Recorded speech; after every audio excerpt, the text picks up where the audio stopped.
The dust rose in small clouds around Violet Vaughn's worn boots as she trudged along the rutted dirt road leading westward through the Colorado Territory. Her throat parched, and her stomach hollow with the kind of hunger that came from 3 days of walking with nothing but stale bread and creek water to sustain her.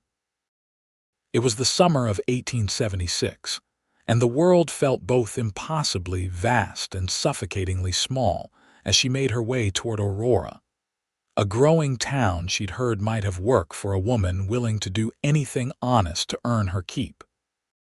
The sun beat down mercilessly on her dark hair, tied back with a faded ribbon that had once been blue, and her simple calico dress was coated in the fine brown dust that seemed to cover everything in this part of Colorado.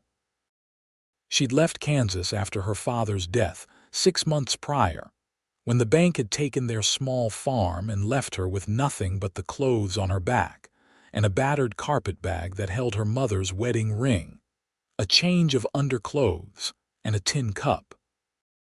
Every step forward was an act of faith that somewhere ahead lay the possibility of a life she could build with her own 2 hands, though what kind of life that would be remained a mystery wrapped in hope and desperation. She'd been walking since dawn, having slept in a grove of cottonwood trees near a creek the night before, and the sun was now high overhead, turning the landscape into a shimmering heat haze that made distances impossible to judge. Her feet ached in boots that were developing holes in the soles, and she knew she'd have blisters by nightfall. But there was nothing to do except keep moving forward because turning back meant accepting defeat, and Violet Vaughn had never been good at accepting defeat. The sound of hoofbeats behind her made Violet step to the side of the road, expecting a wagon or perhaps a group of riders who would pass her by without a second glance, as so many had over the past days.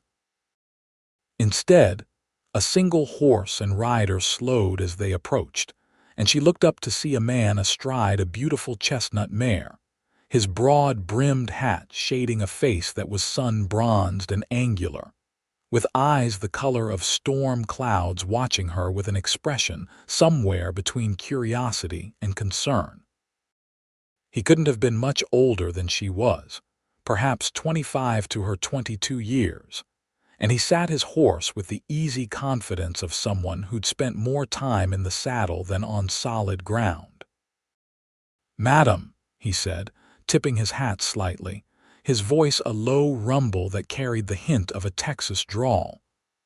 "That's a long walk you've got ahead of you if Aurora's your destination." Violet straightened her shoulders, aware of how she must look with her dusty dress and sun-reddened face, but determined not to show weakness. "I can manage, thank you kindly."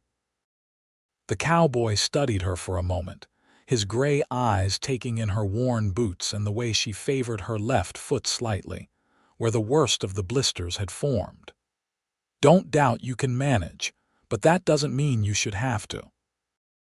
Name's Yates Kincaid, and I've got a ranch about 5 miles north of Aurora." "You looking for work?" "I am," Violet admitted, shifting her carpet bag to her other hand. "Though I don't know what use a ranch would have for me. I can sew and cook, keep house and tend a garden, but I've never worked with cattle."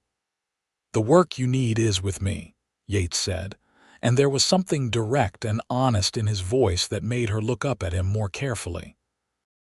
"I've got a spread with about 200 head of cattle, 3 ranch hands who are good men but can't cook worth a damn, and a house that hasn't seen a woman's touch in the 5 years since my mother passed. I need someone who can manage the household, cook for the men, and help with the vegetable garden and the chickens. Room and board included, plus $30 a month."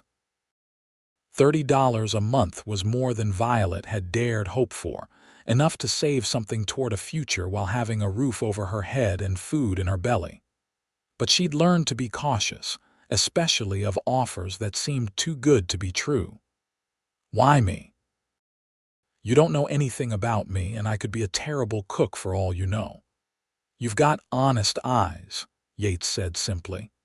And you've been walking for days by the look of it, which means you've got determination.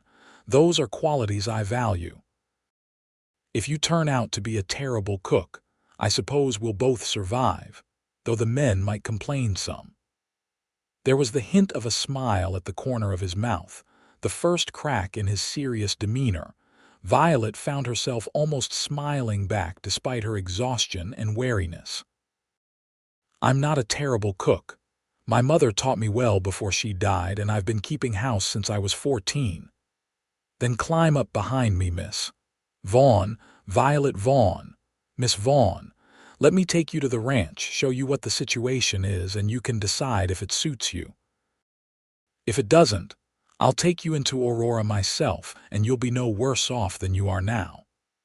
There was logic in his words, and Violet's feet were screaming at her to accept any offer that didn't involve more walking.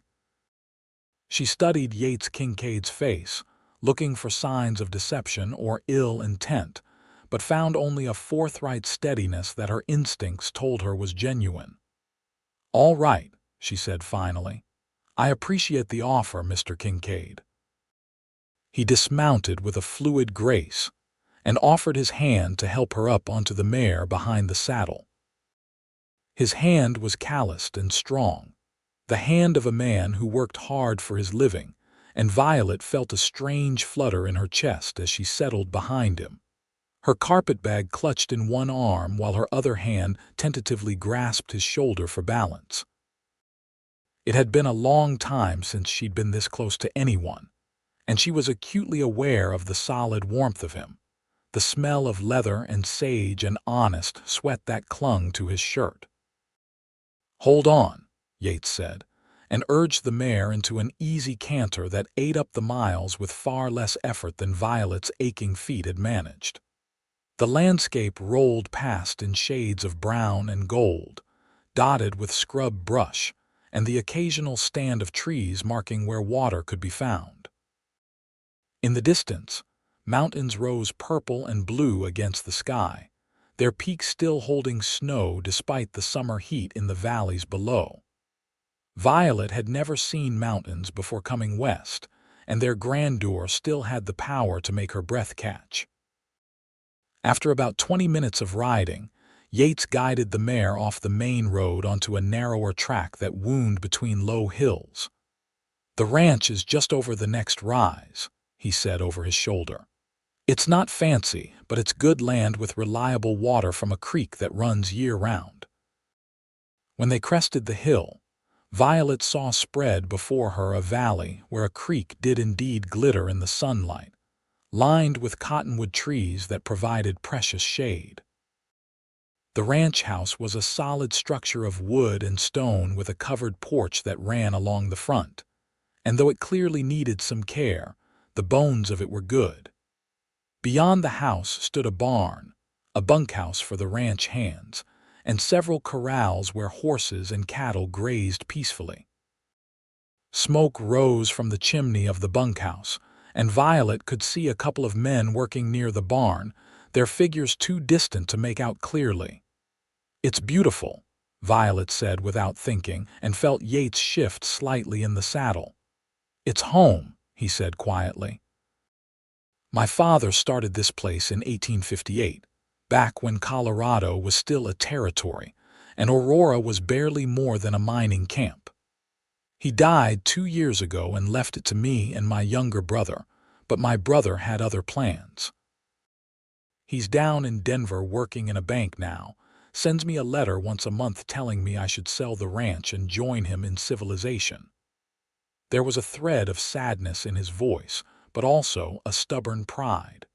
"This land is in my blood. I couldn't leave it any more than I could stop breathing."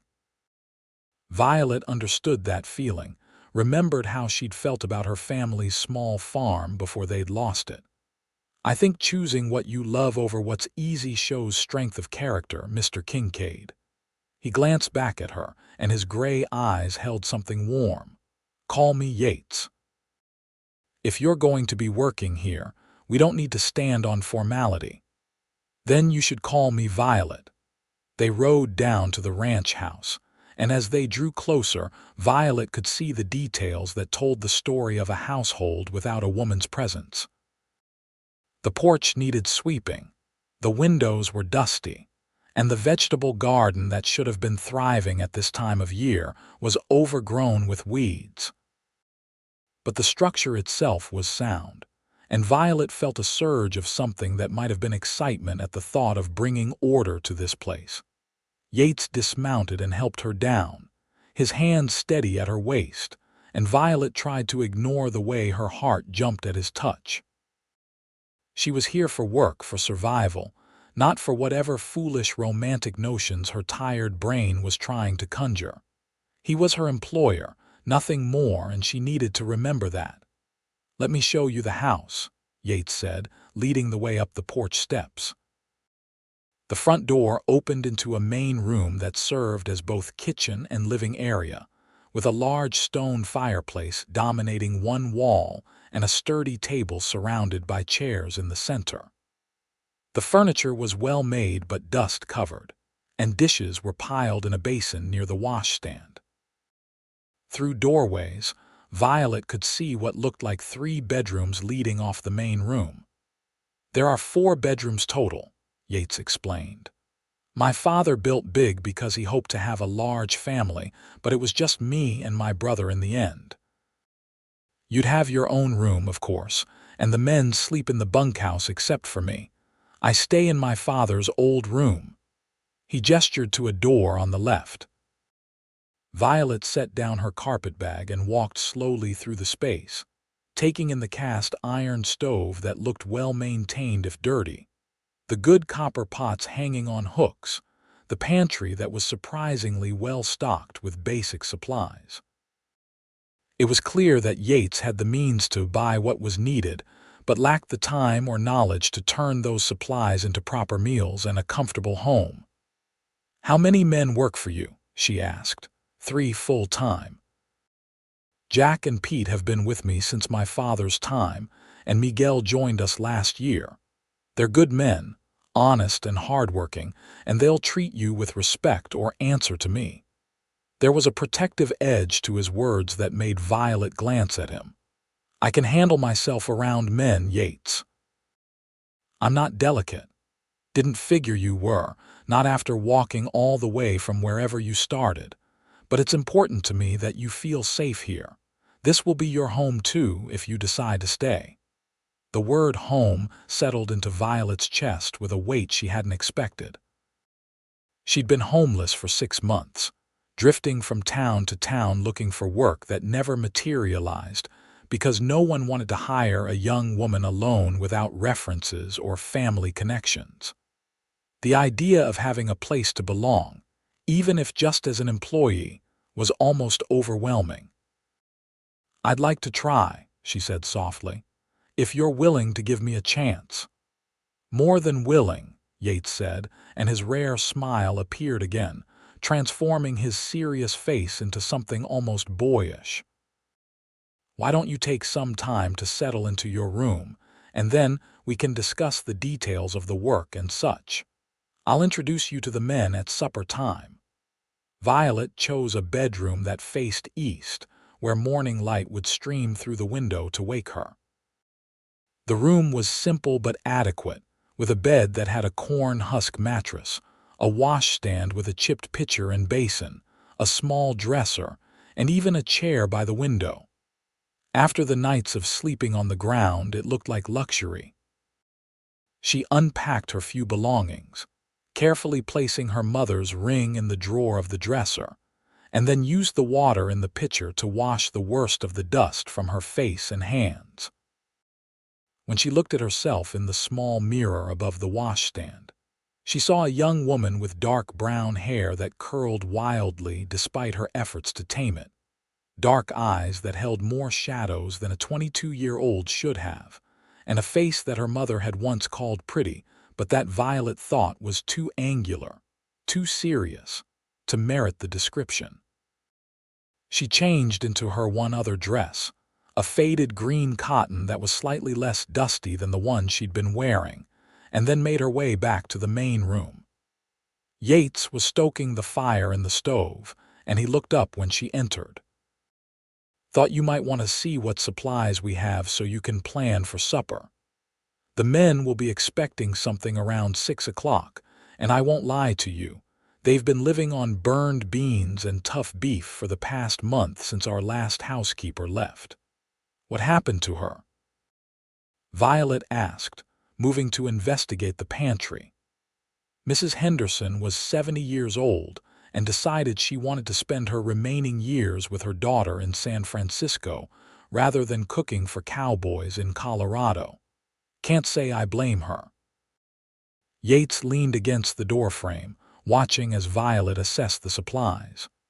"We've got beef, obviously, and I make sure to keep flour, salt, sugar, beans, and coffee well stocked.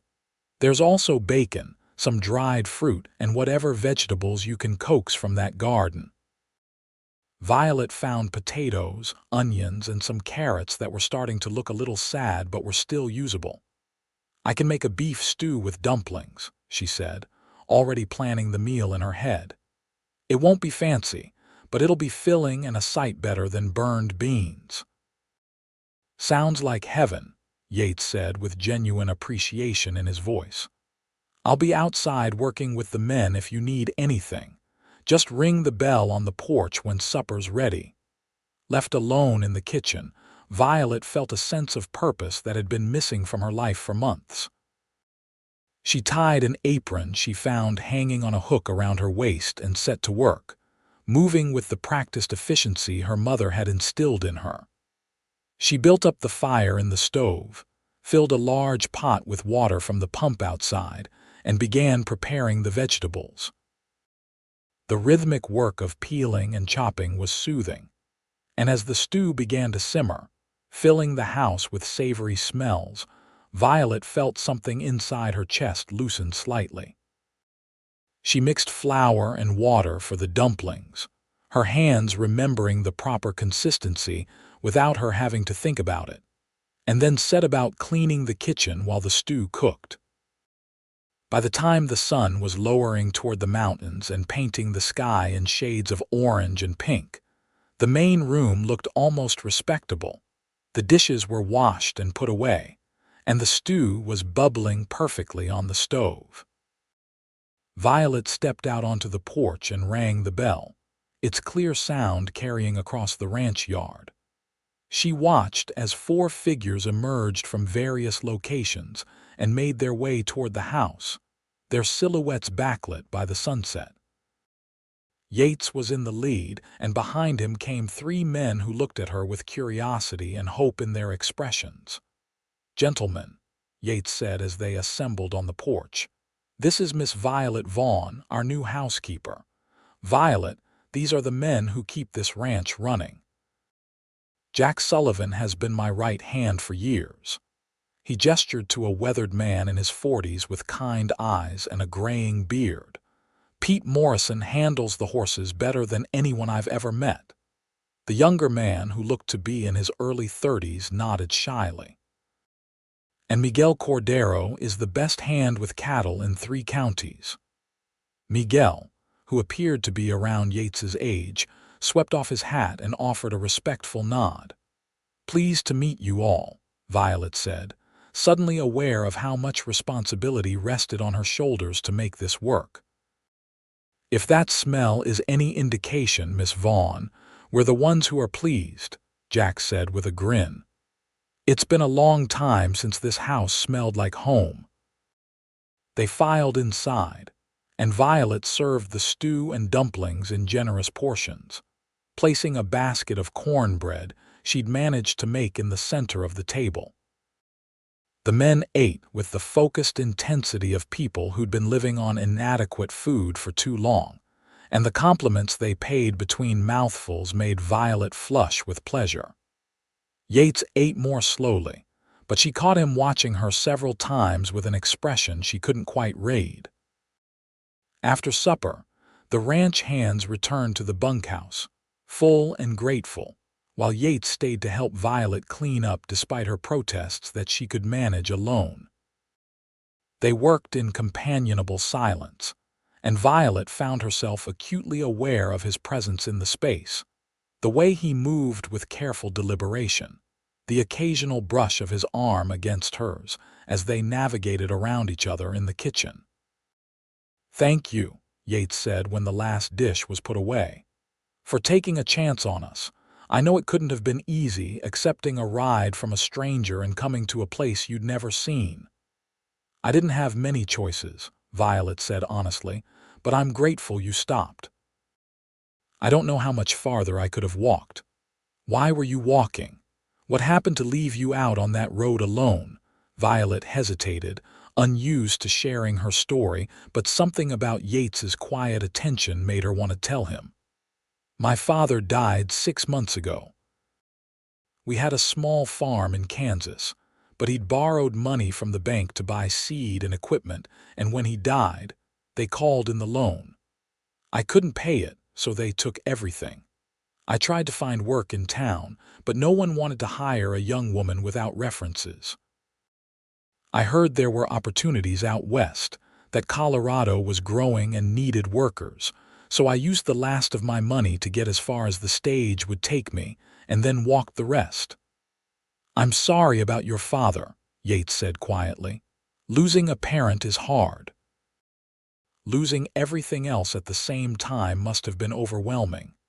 "It was," Violet admitted. "But I'm still here, and now I have work and a place to sleep and food to eat. That's more than I had this morning." "You'll have more than that if I have anything to say about it," Yates said with sudden intensity. "Everyone deserves a chance to build something, to have a life that's more than just surviving day to day." His words touched something deep inside Violet, a longing she'd been trying to suppress, because wanting things seemed dangerous when you had nothing. "Is that what you're doing here? Building something?" "Trying to," Yates said. "This ranch is my father's legacy, and I want to make it into something he'd be proud of. I want to build it into a place that can sustain a family, that can be passed down to children someday." He looked almost embarrassed by his admission. "That probably sounds foolish to you." "It sounds like the opposite of foolish," Violet said softly. "It sounds like a man who knows what he wants and isn't afraid to work for it." Their eyes met, and for a moment, something passed between them, a recognition or connection that made Violet's breath catch. Then Yates stepped back, breaking the moment, and cleared his throat. "You must be exhausted. I'll let you get some rest. If you need anything during the night, my room is just across the way." "Thank you, Yates, for everything." "Thank you, Violet. Sleep well." After he disappeared into his room, Violet stood for a moment in the quiet house, listening to the sounds of night settling over the ranch. Then she made her way to her own room, changed into her nightgown, and climbed into the bed that was infinitely more comfortable than the ground had been. Despite her exhaustion, sleep was slow to come, her mind turning over the events of the day and the man who had changed her circumstances so completely with a simple offer of work. The next morning, Violet woke before dawn, a habit from her years of farm life that she couldn't seem to break. She dressed quickly in her green dress, still the cleanest option she had, and made her way to the kitchen to start breakfast. By the time the sky was lightening outside, she had coffee brewing, bacon frying, and biscuits in the oven. The smell must have been irresistible because Yates emerged from his room earlier than expected, his hair still damp from washing, buttoning his shirt as he walked. "Good morning," Violet said, trying not to notice the way the early light caught in his gray eyes. "I hope I didn't wake you."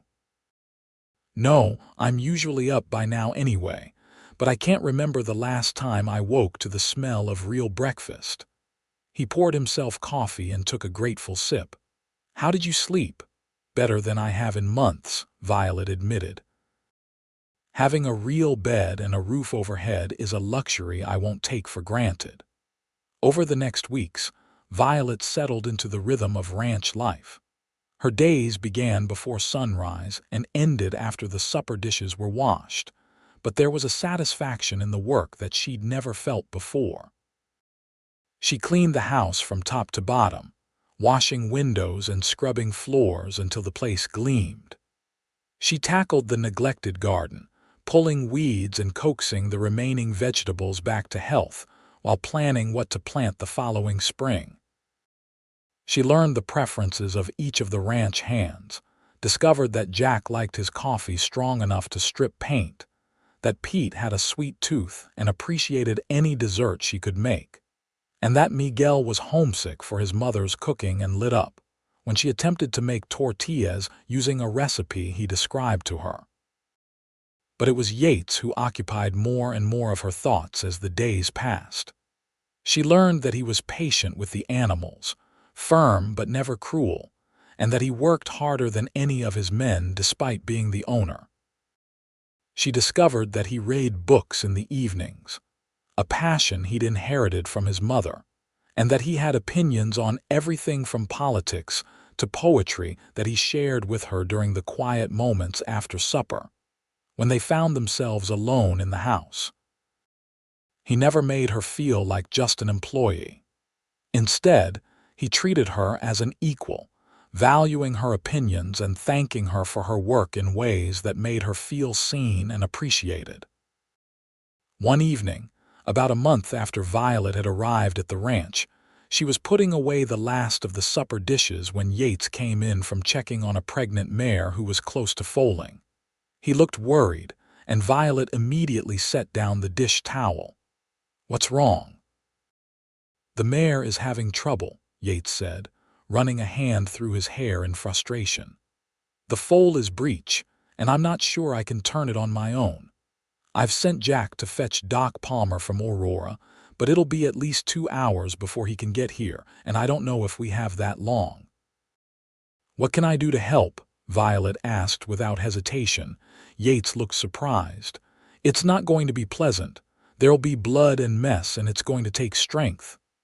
"I grew up on a farm, Yates. I've helped birth calves and lambs. A horse can't be that different, and I'm stronger than I look." Relief flooded his face. "All right then. Let's go." They hurried to the barn where the mare was in clear distress, her sides heaving and her eyes rolling with pain.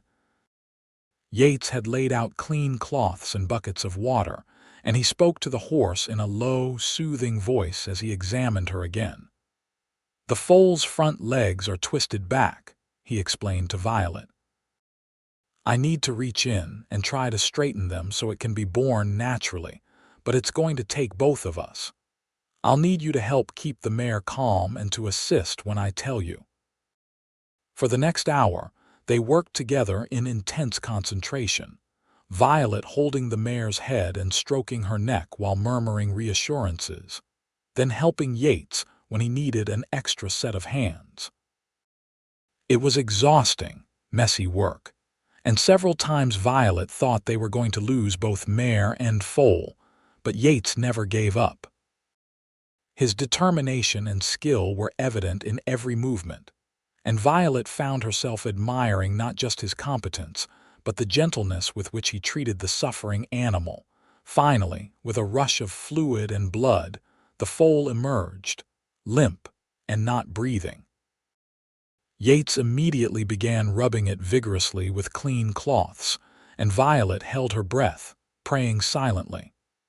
After what felt like an eternity but was probably only seconds, the foal gasped and then let out a weak whinny. The mare, exhausted but alive, lifted her head to look at her baby, and Yates sat back on his heels with a sound that was half laugh, half sob of relief. "We did it," he said, looking at Violet with joy and something deeper in his eyes. "She's going to make it. They both are." Violet felt tears running down her cheeks, overwhelmed by the intensity of the experience and the life they'd saved together. "She's beautiful," she whispered, watching as the foal tried to stand on impossibly long, wobbly legs. They stayed in the barn until they were sure both animals were stable, and by the time they made their way back to the house, it was well past midnight. They were both covered in blood and birth fluids. exhausted beyond measure, and Violet knew she'd never felt more alive. At the pump, they took turns washing the worst of the mess from their hands and arms, the cold water shocking in the warm summer night. "Thank you," Yates said quietly, watching Violet dry her hands on a clean cloth. "I couldn't have done that without you. You were amazing in there."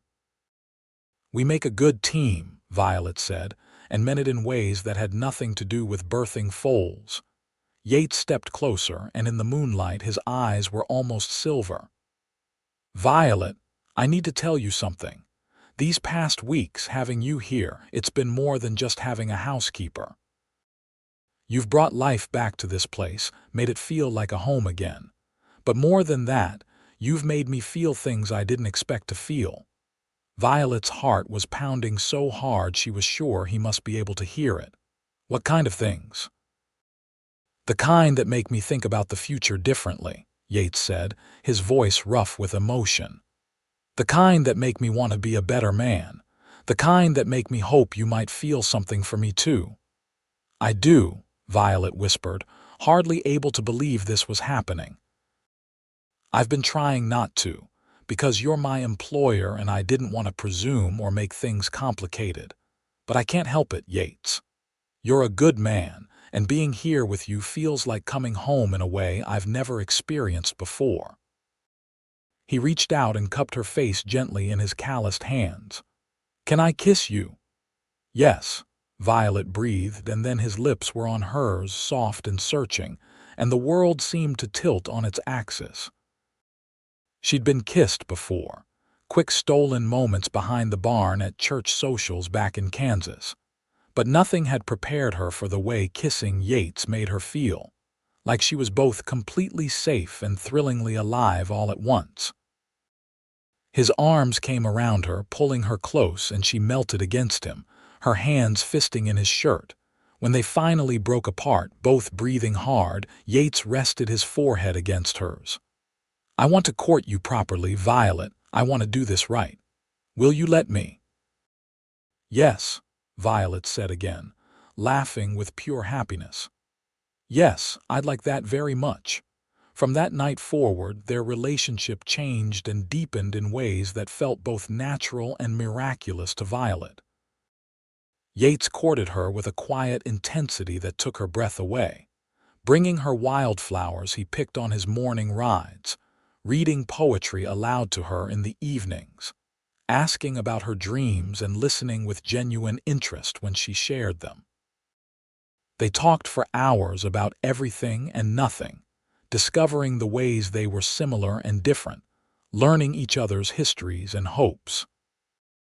The ranch hands noticed the change between them and approved wholeheartedly, Jack going so far as to tell Violet one afternoon that he'd never seen Yates this happy, that she'd brought light back into a man who'd been carrying too much darkness since his parents died.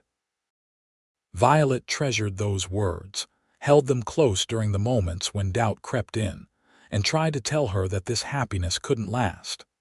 As summer turned to autumn, and the aspen trees in the mountains blazed gold against the evergreens, Yates began teaching Violet to ride. She'd only been on a horse a handful of times in her life, and never with any real skill, but Yates was a patient teacher. He chose a gentle mare named Daisy for her and spent hours in the corral, showing her how to sit properly, how to communicate with the horse using her legs and hands, how to move with the animal's rhythm rather than against it. One crisp October afternoon, Yates suggested they ride up into the foothills to see the fall colors, and Violet agreed eagerly. She'd grown more confident in the saddle, and the idea of exploring beyond the immediate ranch with Yates filled her with excitement. They packed a simple lunch and set out mid-morning, riding at an easy pace that allowed them to talk and enjoy the spectacular scenery. The higher they climbed, the more breathtaking the views became. Violet kept stopping to stare at the endless sky, the mountains stretching in every direction, the valleys below painted in autumn hues. "It's so beautiful it almost hurts," she said at one point, and Yates smiled at her in a way that made her feel like he found her infinitely more beautiful than any landscape. They stopped for lunch beside a small waterfall that tumbled down the rocks into a clear pool. And as they ate bread and cheese and apples from the ranch's trees, Yates told her more about his childhood, about his mother who had loved this land as much as his father, about his brother who had never understood the pull of it. "My parents met in Missouri," he said, "before they came west. My mother was a schoolteacher, educated and refined, and everyone thought she was crazy to marry a rancher and move to the wilderness. But she said she'd rather have a hard life with a man she loved than an easy life with someone who bored her." "She sounds like a remarkable woman," Violet said softly. "She was. She taught me to read and to think, to question things and form my own opinions. My father taught me to work hard and to treat people fairly, to judge them by their actions rather than their words. Between the two of them, I'd like to think they gave me a decent foundation." "They gave you more than that," Violet said. "They gave you character and integrity. Those are rare qualities, Yates." He looked at her with such intensity that she felt heat rise in her cheeks. "I want to give you something, Violet, something that belonged to my mother."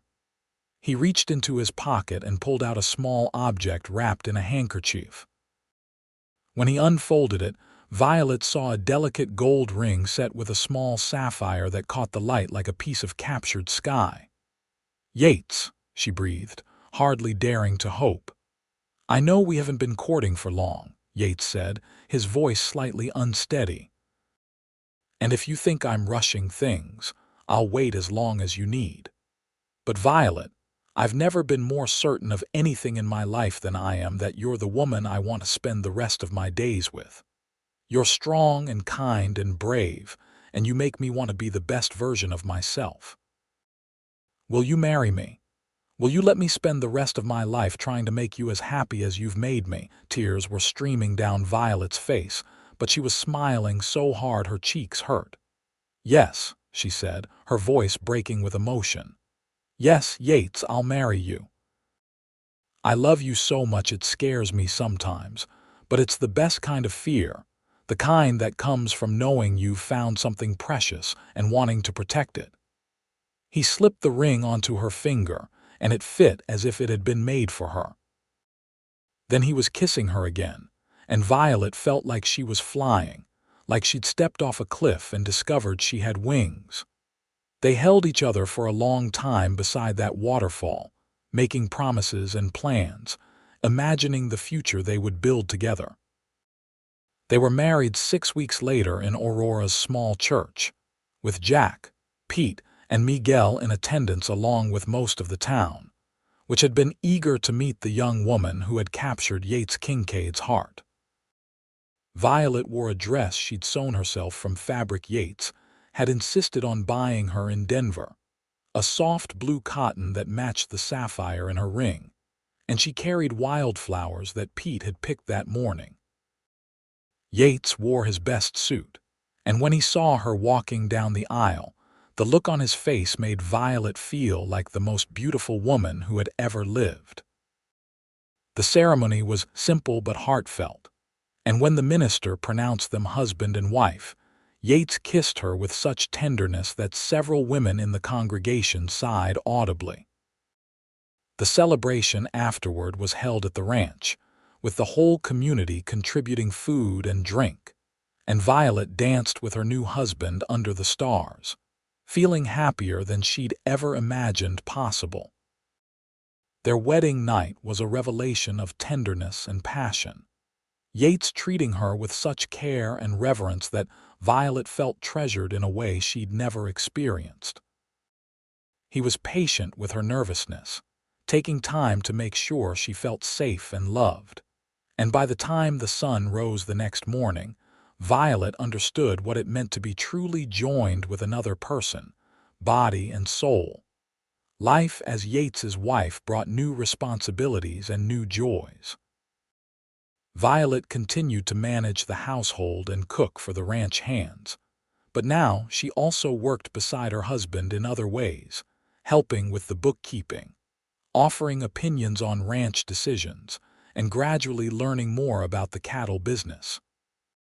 Yates valued her input and never made her feel like her contributions were less important simply because she was a woman, and Violet blossomed under his respect and love.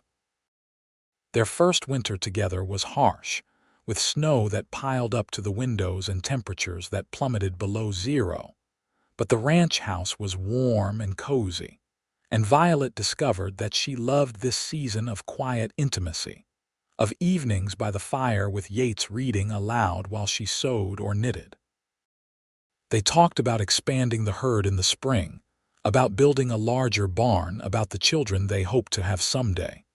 Spring arrived late that year, but when it finally came, it brought a rush of new life.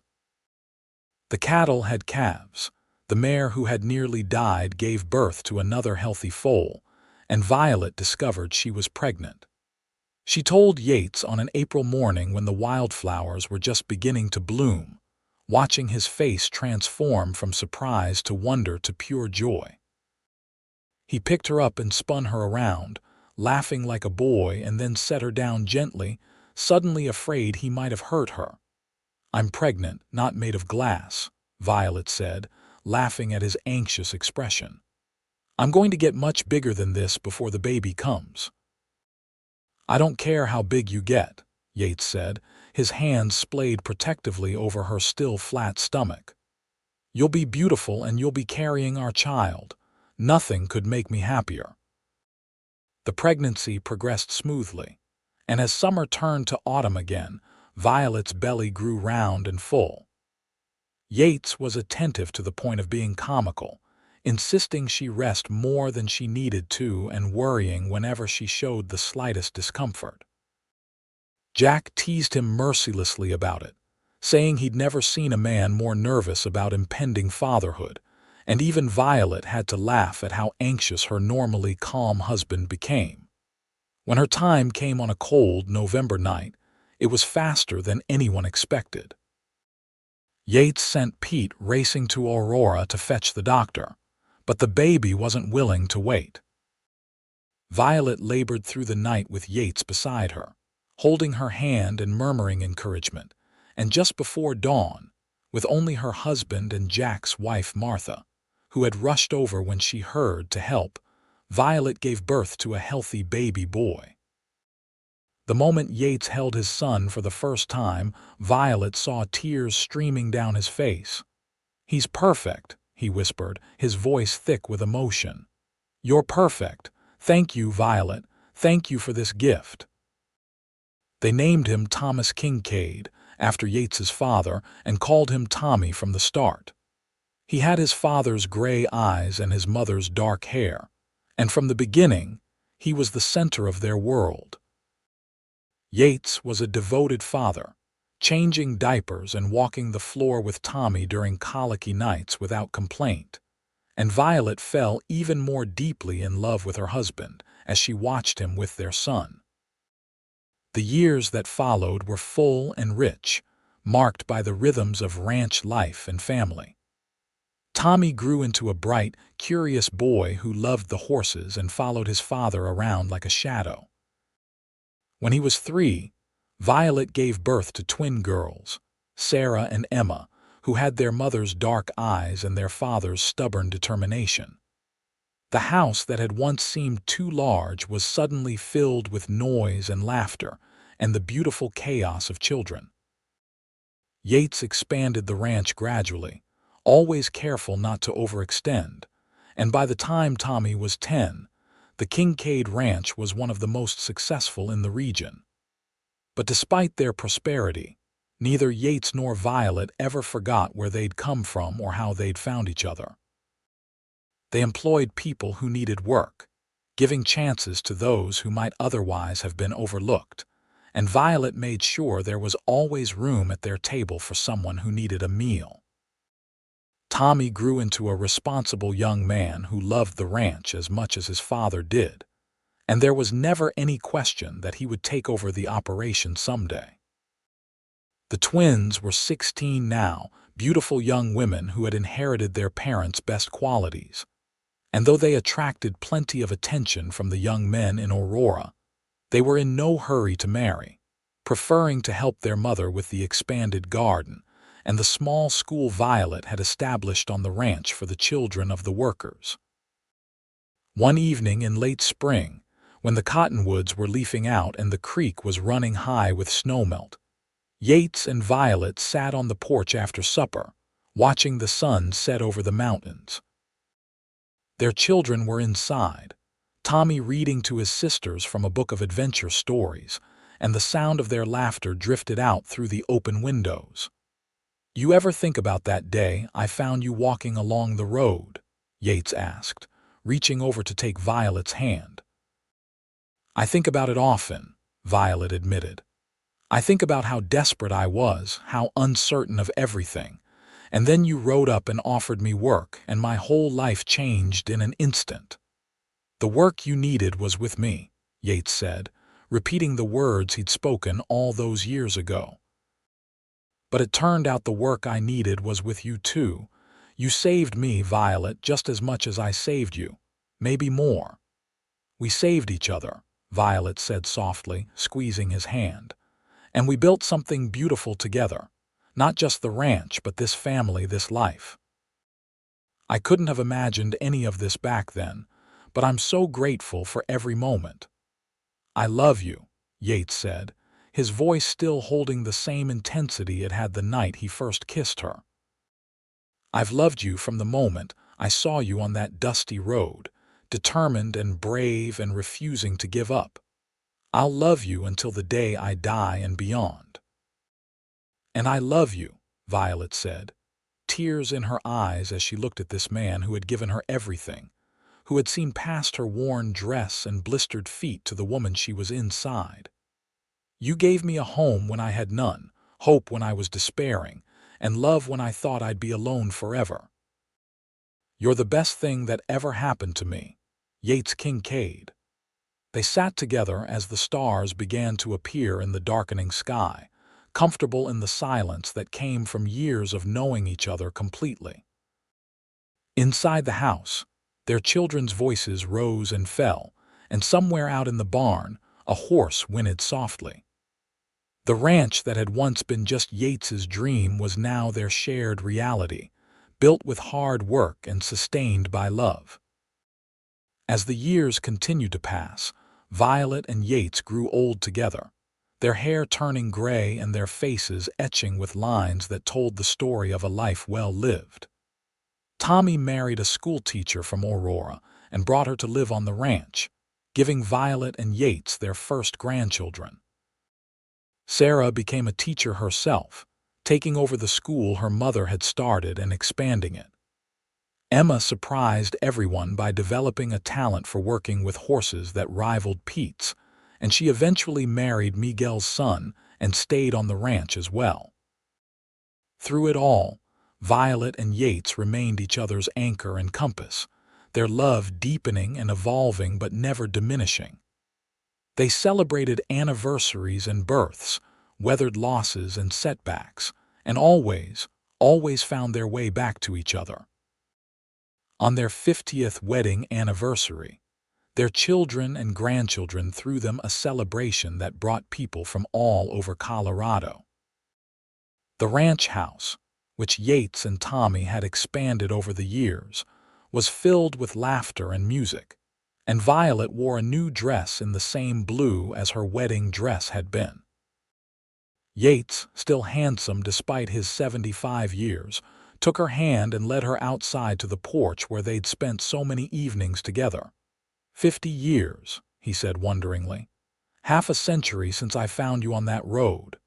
Since you stopped, Violet corrected gently. You could have ridden past. Most people did. I couldn't have ridden past if I'd wanted to, Yates said. Something told me that you were important, that stopping for you was the most crucial decision I'd ever make, and I was right. We were both right, Violet said. Right to take chances on each other. right to build this life together, right to believe in love even when the world seemed hard and uncertain. They danced together on that porch, moving slowly to music only they could hear, and their grandchildren watched from the windows with tears in their eyes, hoping they would someday find a love as enduring and true. Years later, when Yates passed peacefully in his sleep at the age of 83, Violet grieved deeply, but not hopelessly. She knew she'd been blessed beyond measure to have had so many years with a man who loved her completely and showed her that love through word and deed every single day. She lived another 5 years after his death, surrounded by the family they'd created together, and she spent those years telling stories about Yates, making sure their grandchildren and great-grandchildren knew what kind of man their grandfather had been. When Violet's time came, she went peacefully, sitting in her rocking chair on the porch with a blanket over her lap and the view of the mountains she'd loved spread before her. Her last thoughts were of Yates, of the day he'd ridden up and changed her life forever, of all the moments of joy and sorrow and ordinary beauty they'd shared. She wasn't afraid, because she knew that wherever Yates was, he'd be waiting for her, ready to take her hand and start the next adventure together. They were buried side by side in a small cemetery on a hill overlooking the ranch, with simple headstones that bore their names and the dates of their lives. But their true legacy wasn't carved in stone. It lived on in the ranch that still thrived under Tommy's management, in the school that Sarah had built into one of the finest in the region, in the championship horses that Emma bred, in the grandchildren and great-grandchildren who carried their blood and their values forward into a new century. The story of how Violet and Yates met became part of family legend, told and retold at gatherings and passed down through generations. It was a story about taking chances and seeing beyond surfaces, about recognizing worth in unlikely places, and being brave enough to reach for happiness when it appeared. It was a story about a woman who walked miles looking for work, and a man who understood that sometimes the most important work is building a life with someone you love. And at its heart, it was a love story, as simple and profound as that. Two people who found each other against the odds, who chose each other again and again over the course of 55 years, who built something beautiful and lasting out of faith and hard work, and an abiding tenderness that never faded. Their love had transformed not just their own lives, but the lives of everyone around them, rippling outward in ways they could never have imagined on that dusty road in 1876, when Yates Kincaid stopped his horse and offered Violet Vaughn work, and though neither of them knew it yet, a future filled with more happiness than either had dreamed possible. The ranch house still stood a century later, carefully preserved by the Kincaid family as a reminder of where they came from and what built their legacy. And sometimes, on quiet evenings when the light slanted gold across the porch and the breeze carried the scent of sage and wildflowers, people swore they could feel the presence of Violet and Yates, still watching over the land they loved and the family they created, still bound together by a love that transcended death itself.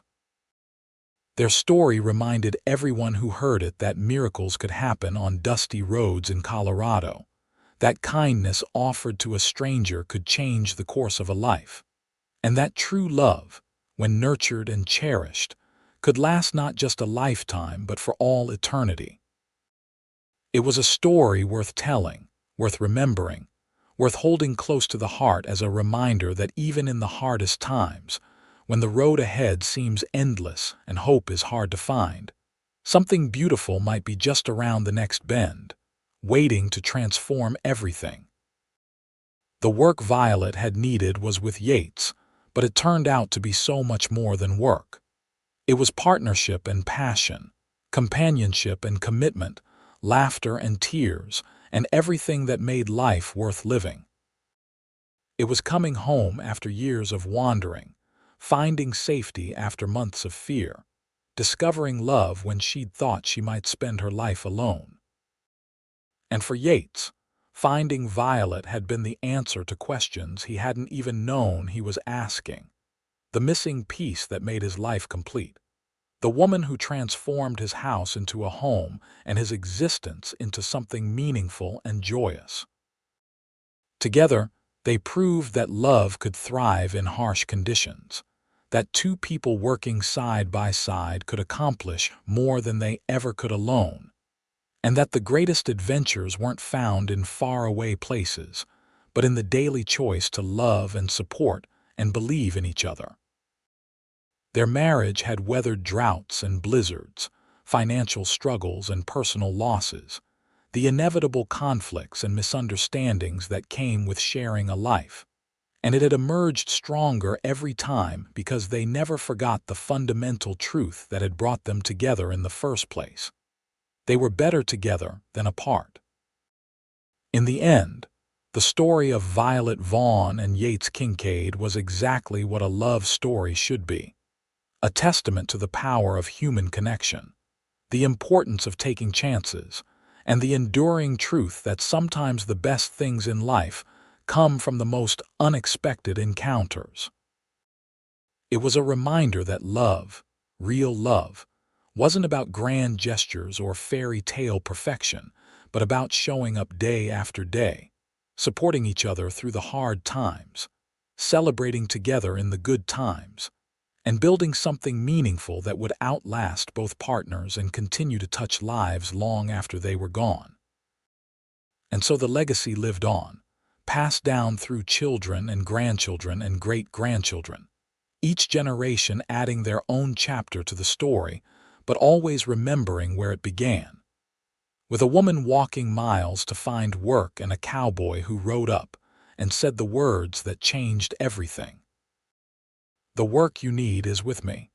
5 simple words that became a promise, an invitation, a beginning.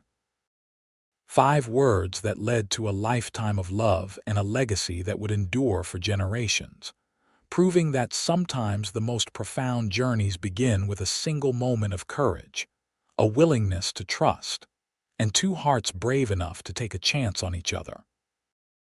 Their love story became a beacon of hope, showing that no matter how desperate circumstances might seem, how alone someone might feel, or how uncertain the future might appear, there was always the possibility of something beautiful waiting just ahead. It taught that home wasn't a place but a person, that wealth wasn't measured in gold but in love and family, and that the greatest success in life wasn't about what you accumulated, but about what you gave to others, and the lives you touched along the way. As seasons turned into years and years into decades, the land itself seemed to remember Violet and Yates, holding their memory in the stones of the house they built, the trees they planted, the creek that ran through their property singing its eternal song. The ranch remained a place of beauty and purpose, a living monument to what 2 people could create when they loved each other truly and worked together toward common dreams. And when descendants of Violet and Yates stood on that porch generations later, looking out at the same mountains and breathing the same sage-scented air, they felt the connection to their ancestors, understood the gifts they'd been given, and committed themselves to honoring that legacy by living with the same courage, kindness, and love that Violet and Yates had shown. The story continued, ever evolving but always grounded in the simple truth that love, when true and freely given, was the most powerful force in the world, capable of transforming lives, building families, and creating something beautiful that would endure long after the people who started it had returned to the earth they loved. The work Violet needed had been with Yates, and the life she found exceeded anything she could have imagined on that dusty road when her feet were blistered and her hope was fading. She'd been searching for survival and found instead a reason to truly live, a partner who saw her worth when she felt worthless, a love that gave her life meaning and purpose. And Yates, who had thought he was simply offering employment to a woman in need, discovered that in saving her he saved himself, found the missing piece of his soul, and learned that the greatest adventure wasn't building a ranch, but building a life with someone who made every day an adventure. Together they wrote a story that would be told and retold, that would inspire and comfort, that would remind people across generations that love was real, that second chances existed, that kindness mattered, and that sometimes the most important moment in a life could happen in an instant on a dusty road in Colorado when a cowboy on a chestnut mare stopped for a woman who needed help and offered her not just work, but a future beyond her wildest dreams.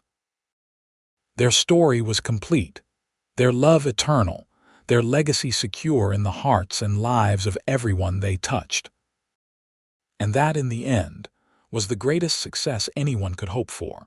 A life well lived in partnership with someone beloved, a love that transcended time, and a family that would carry their values and their story forward into whatever future awaited, keeping alive the memory of two people who proved that true love, when found and cherished, really could last forever.